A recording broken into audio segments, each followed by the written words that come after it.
ভাই বহু দিন তো হয়ে গেল, বাড়িতে তো যান না, বাড়িতে যাবেন কবে?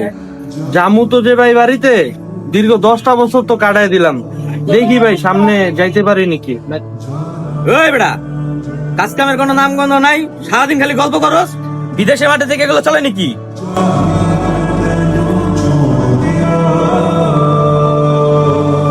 ভাই আপনি কিছু দিয়ে কইলেন না।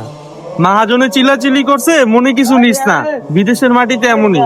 আচ্ছা থাক, বাদ দে, চল কিছু খাইয়া আহি। আসলে দেখ, আমরা যে প্রবাসে যে কষ্ট করি, 8 ঘন্টা জায়গায় 18 ঘন্টা ডিউটি করি, কার লেগে করি? এটা তো ফ্যামিলি লেগেই করি।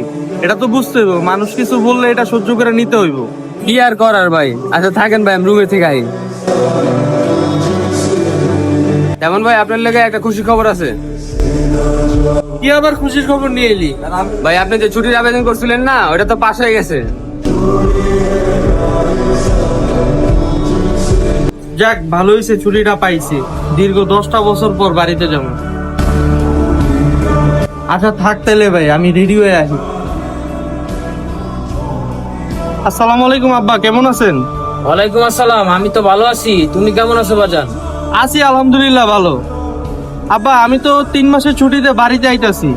তুই যাও নাবি, কয়দিন আগে বাড়ির কাজটা ধরলাম, আবার এই যে কিস্তি উড়াইছে, এইগুলা দিব কেডা? তোরাও নাও লাগবো না। তাইলে কি আব্বা আমি কি দেশে আসবো না? দীর্ঘ 10টা বছর কাটায় দিলাম, আপনাদের দেখি না কত বছর হয়ে গেছে। আর কয় বছর থাক, সবকিছু কমপ্লিট হওয়ার পরে তারপর তুই আইস।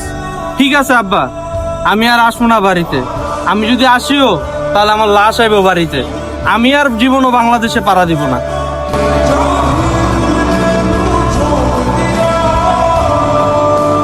কি ভাই আপনি আবার আয় বলেন, আপনার তো দেশে যাওয়ার কথা। না রে ভাই, এইবার বাড়িতে যাওয়া আর হইব না।